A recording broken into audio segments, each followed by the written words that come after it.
Oi, pessoal, me chamo Cássia Regina, sou eu aqui de novo em mais uma aulinha nossa. A gente vai falar sobre o último capítulo, referente à eletricidade do nosso módulo 2, que é circuitos elétricos.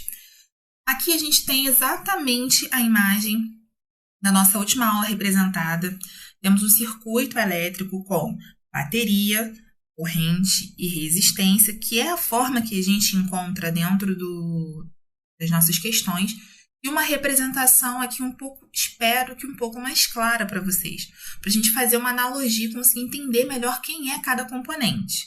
Então, relembrando, o nosso gerador de diferença de potencial, ele seria a pilha, tem um polo positivo e um polo negativo, exatamente como aqui. Lembrando que o maior traço representa o polo positivo. A passagem de corrente, que é responsável por passar pelo resistor e transformar a energia elétrica que contém nele, pode ser ainda em energia elétrica, ou luminosa, ou elétrica, ou mecânica, como eu falei da última vez, e a resistência aqui que se opõe à passagem da corrente. Logo no começo da sua apostila, você tem todos esses elementos representados. Alguns já foram mencionados, como a bateria, a resistência. Falamos do voltímetro e do amperímetro. O fio, ele deve ser, sim, lembrado, ele faz parte do nosso circuito. Fios são muito importantes. Uma das coisas que a gente tem de muito relevante é que determinados aparelhos que nós utilizamos têm um fio um pouco mais grosso do que outros para suportar a passagem de corrente. Então, o fio é um elemento muito importante. E temos dois elementos que nós não mencionamos até agora. Um é essa chave. A chave seria algo similar ao interruptor. Então, aqui, se você pensar no interruptor que você liga e apaga a luz da sua casa, quando a chave nesse terminal se encontra com outro, você tem praticamente a ideia de um fio contínuo, exatamente como esse. Então, você tem uma passagem, você tem a permissão de passagem, Existe a possibilidade de passar corrente. Quando ela está aberta desse modo, como é representado na apostila, você não tem um salto da corrente aqui, isso não acontece. Então, com a chave aberta, você não tem passagem de corrente. Isso é importante, é um elemento que cai com frequência no Enem. E o fusível, ele é algo muito similar aos nossos disjuntores. Antigamente, se você for lembrar nos chaves, a dona Florinda precisava pedir ao Kiko que comprasse novamente um outro disjuntor. O que acontecia internamente? Muito próximo ao disjuntor, tinha que comprar outro fusível. Quando a corrente estava muito alta, o fusível, ele queimava o fio dentro dele. E você precisava comprar um novo fusível, porque aquele já estava inutilizado. O disjuntor, ele permite que você simplesmente desarme e arme novamente o disjuntor. Não tem nenhum descarte daquele aparelho imediato. Ele tem uma vida útil muito maior que o fusível. Então, ele é um aparelho muito mais desenvolvido. E aqui, uma coisa importante é como a gente aplica esses três elementos que frequentemente caem no Enem. O voltímetro, ele nunca está no meio, ele abraça o que você quiser medir. Então, nesse momento, ele quer medir esses dois resistores, a gente vai falar sobre eles. Então, ele faz esse abraço entre os pontos que ele quer medir. Já o amperímetro, quando ele é posicionado, ele é dessa forma. Você corta o fio, coloca ele, e isso permite que a corrente passe através dele, tá? E o fusível, por que o fusível não fica aqui, não fica aqui, não fica aqui? Ele fica logo perto, muito próximo, não existe entre ele e a bateria, que é o provocador de diferença de potencial, não fica entre eles nenhuma resistência. A corrente sai diretamente, passa por ele e aí começa a trabalhar no circuito. Porque se a corrente aumentar muito e o disjuntor não suportar, ele logo desarma, então ele abre esse circuito, tá bem? Esse é o posicionamento do voltímetro e do amperímetro. Não esqueçam, já caiu no Enem, somente para você dizer se a posição deles estava correta ou não. E relembrando lei de Ohm, voltagem, aqui também podemos representar pela letra U, é igual a resistência vezes corrente, tá bem? E aí, dentro vamos fazer para esse circuito aqui pequenininho, bem simples, quanto valeria a corrente? Eu uso V igual a RI, aí identificando a bateria 12 volts, a resistência é 10 ohms e a corrente é I. fiz, né, a troca de posição, e é 12 dividido por 10 dá 1,2 amperes, ok? Circuito simples, mas a gente sabe que essas não são as únicas possibilidades. Você não tem exclusivamente circuito com uma resistência. O circuito pode ter inúmeras, como apresentado aqui. Uma associação de resistores em série, ok? Quando você tem uma passagem, uma associação em série, a passagem de corrente, ela é sempre igual em todos esses resistores. E isso não é um único determinante. O outro determinante é que os nós, e o nó seriam esses pontos A, B, C, D, que ligam os resistores, eles são representados, eles são simplesmente conectados de um resistor no outro. Você nunca tem, no nó, 3 fios, por exemplo. Você só tem um fio saindo de um lado e um fio saindo do outro. E nada mais. Isso é muito importante porque, às vezes, a resistência vem embaralhada. Elas vêm em outras formações que parecem paralelo, mas não são série. E como você identifica? Entre uma resistência e outra, você faz um pontinho. Se saem 2 fios, né? Você tem uma ligação em série. Entre essas 2 resistências, por exemplo. Entre essas 2, eu vou fazer um novo teste. Entre elas, faço um pontinho e vejo se existe a passagem de mais algum fio, tá? E aí, como é que eu calculo a resistência equivalente? O que seria isso? No lugar de todas essas resistências, eu poderia retirá-las e colocar uma única em seu lugar. Que valor teria essa única? Exatamente a soma de todas as outras resistências. Por que eu coloquei essa segunda figura? Uma coisa que ela mostra muito interessante é que quando eu coloco todos esses resistores submetidos a uma mesma DDP, cada uma fica com um pouquinho. Então, o que na associação de resistores em série tem de muito interessante?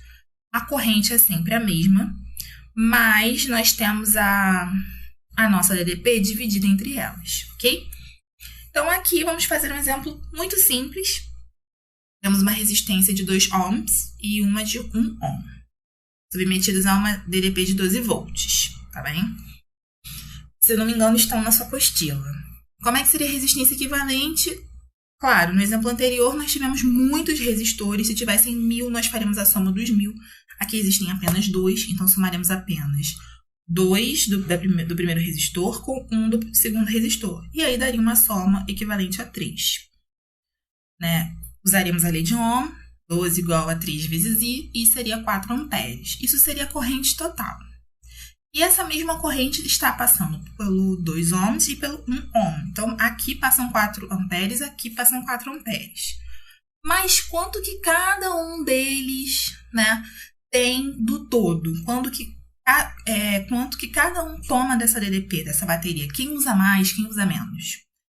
A gente vai pensar o seguinte, vou olhar só para um resistor, só para os 2 ohms. Então, vou chamar a DDP dele de U1, que vai ser a resistência dele vezes a corrente que passa por ele, que é 4 amperes. E ele vale 2. Então, 2 vezes 4 dá 8. Ok? Para o 2, eu vou repetir o processo, mas a resistência vale 1. A corrente ainda 4 dá 4 amperes. Então, a soma deles dá exatamente, né, 8 com 4, os 12 volts totais que nós tínhamos. Então, tudo casa muito bonitinho nas associações de resistores, tá bem? Isso é comum. Se eu coloco um voltímetro aqui, só no verdinho, quanto vale a medição do voltímetro? Vale 8 volts, porque não me interessa o que está acontecendo nesse cara de 1 ohm. Não é relevante para mim. Mas, inicialmente, foi necessário para eu calcular a corrente total. E aí, aplicar somente a ele. Existem outras formas de calcular, claro, que são diferentes. Não achei pertinente colocá-las aqui. Resistores em paralelo. Uma coisa muito comum que você tem neles é um nó, onde você tem muitas saídas de fios. Perceba que aqui você tem mais de 2 fios saindo de um mesmo nó, ok? Então, a ligação desse resistor R1 com R2 faz a passagem por um nó. Eles se conectam num nó que passam mais de 2 fios, então eles não estão em série. E exatamente nesse nó você tem a divisão da corrente. Aqui uma coisa muito interessante acontece. Entre esses 2 terminais, se você colocar uma DDP, como é esse exemplo, você vai ter para cada um desses resistores exatamente o mesmo valor, tá? As correntes, nesse caso, são as correntes que se dividem e a diferença de potencial permanece a mesma. Como é o cálculo? 1 sobre Ré, que é igual a 1 sobre R1, mais 1 sobre R2, mais 1 sobre R3, infinitamente quantas resistências existirem.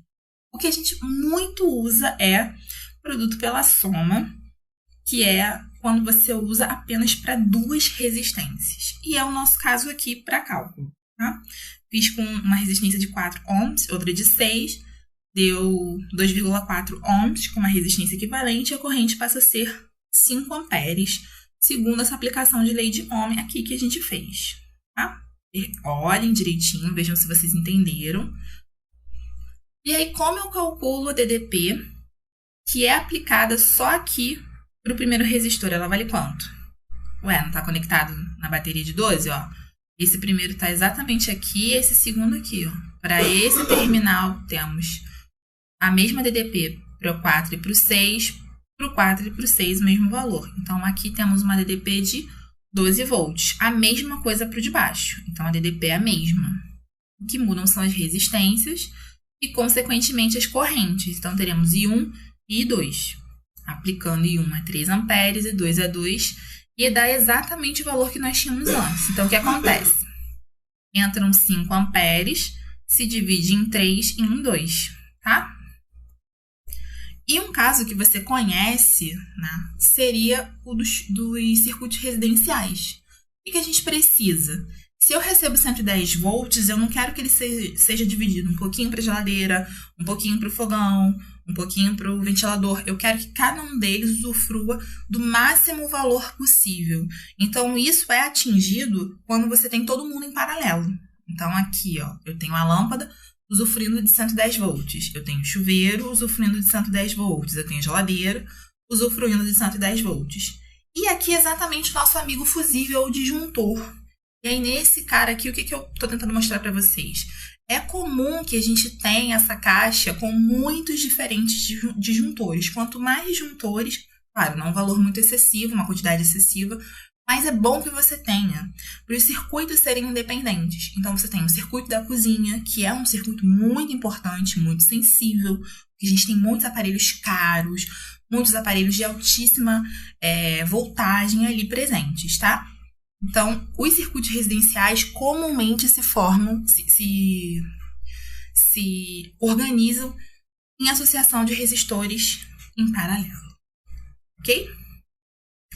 Novamente, a representação dos circuitos, para vocês observarem que o fusível, de novo, tem uma utilidade e isso representa muito. É uma outra forma de você representar isso aqui. Então, aqui poderíamos ter o chuveiro e aqui poderíamos ter a geladeira. Sim, poderia ser assim, ou poderia ser assim, tá? Resolvendo um circuito, uma associação mista. A mista, ela tem paralelo, ela tem série. E aqui, isso já é importante para vocês para perceberem o seguinte. Se eu começo a resolver série, eu vou resolver ela com quem? Não tenho com quem resolver. Eu preciso reduzir essas duas resistências a uma e aí poder fazer uma soma em série. Entender qual é o primeiro passo é muito importante a associação de resistores, tá? Não é comum que caia algo tão elaborado assim no Enem, mas vai que. Fazemos primeiro o paralelo, e aí eu fiz produto pela soma, achei um ohm, e a gente cai exatamente no exemplo que estava lá em cima. Isso nós já resolvemos, já sabemos como fazer, tá bem? E o que a gente tem? Uma entrada de 4 ohms, que se dividiu em 2 e 2 amperes, 4 amperes, que se dividiu em 2 em 2, justamente porque nós temos duas resistências idênticas, concorda? Os mesmos valores. Então, obviamente, a nossa corrente vai se dividir irmãmente. Isso não acontece quando elas são diferentes, tá bem? Potência. Uma das formas de representar a potência é a energia sobre tempo, que a gente vai ver aqui na frente, ou para os circuitos elétricos é π, corrente vezes DDP. Se você usar a lei de Ohm aqui, nessa potência, nessa fórmula, você obtém essas outras duas derivações. E uma coisa importante, a nossa unidade continua watts, tá? Isso não vai mudar. E aí eu queria lembrar vocês dessas lâmpadas, falamos dela, incandescente e fluorescente. E elas têm diferentes potências, 40 ohms e 40 ohms. Elas, embora elas apresentem aqui diferenças de dPs, elas têm luminosidades completamente diferentes. Então, quanto menor a gente usar a potência para uma lâmpada fluorescente, ela ainda vai ter ótima luminosidade, ok? E menor consumo.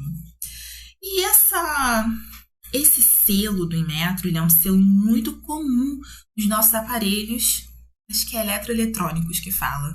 Os aparelhos grandes, como a geladeira. Aqui, na minha geladeira, a gente tem com a classe de potência A. Então, é uma geladeira muito econômica, nós precisávamos disso. E nós temos diferentes classificações. Hoje em dia, é muito incomum que eu veja aparelhos com esse F e esse G. Mas, realmente, eu uso aparelhos que são de baixo consumo, né? Então, esse aqui, por exemplo, que é um aquecedor, ele já tem consumo D, amarelinho, 5.700 watts. Ele consome muita energia. Então, provavelmente, a conta de luz dessa pessoa, ela é muito alta. Aqui eu botei o consumo da minha própria casa, né? A conta de luz veio para o meu nome em outubro. Tínhamos em torno de quase 140 kWh. Chegamos em novembro aqui no surto, 160. Reduzimos bastante em janeiro. Continuamos tomando banho, mas reduzimos. Estabilizamos esse valor aqui, basicamente, nesses últimos meses de pandemia. Perceba quase que a uniformidade, que é o período que a gente tem ficado em casa, né? Acho que a conta de vocês devem ter feito exatamente a mesma coisa, ser estagnada. E uma coisa importante é que ela é medida em quilowatt-hora. Isso é muito importante. Por quê? Quando a gente faz uma conta de consumo de energia elétrica, os nossos resultados vão sair em quilowatt-hora. A gente precisa fazer essa utilização. E aqui, vamos fazer uma conta dessas para vocês não esquecerem. Calcule, foi copiada e colada da sua apostila. Eu mudei alguns números porque senão ficam iguais.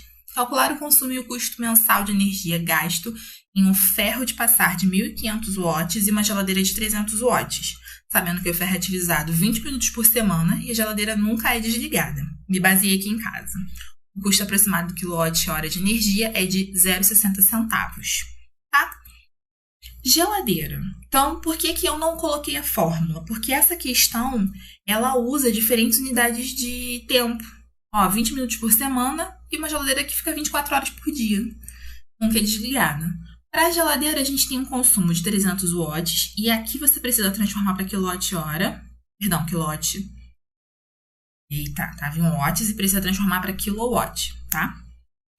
E aqui eu coloquei o seguinte, temos um consumo de 24 horas em um dia. Então, a energia é potência vezes tempo, como a gente viu nos capítulos anteriores. Fazemos aqui o cálculo do consumo de energia em um dia. E eu quero mensal. Então, eu faço uma simples regra de 3 para 30 dias. Acho para um mês e faço uma leve multiplicação, uma outra regra de 3 minúscula para o valor do centavo, tá? De cada quilowatt-hora. A mesma coisa para o ferro. Qual é a pegadinha do ferro? Primeiro que ele usa 20 minutos e essa não vai ser a unidade que a gente vai usar. Eu preciso que ela esteja em hora. E 20 minutos equivale a 1/3 de hora. E quando a gente faz a conta é para uma semana. Então, na hora de usar a regra de 3, eu não vou fazer aqui 30, como eu costumeiramente faria. São 4 semanas aproximadamente. Ok? E eu tenho um valor realmente muito baixo aqui. No final, a gente tem essa soma, esse gasto só com a geladeira e com ferro, tá? Bem, eu espero que estejam todos bem, fiquem em casa e se cuidem. Beijos!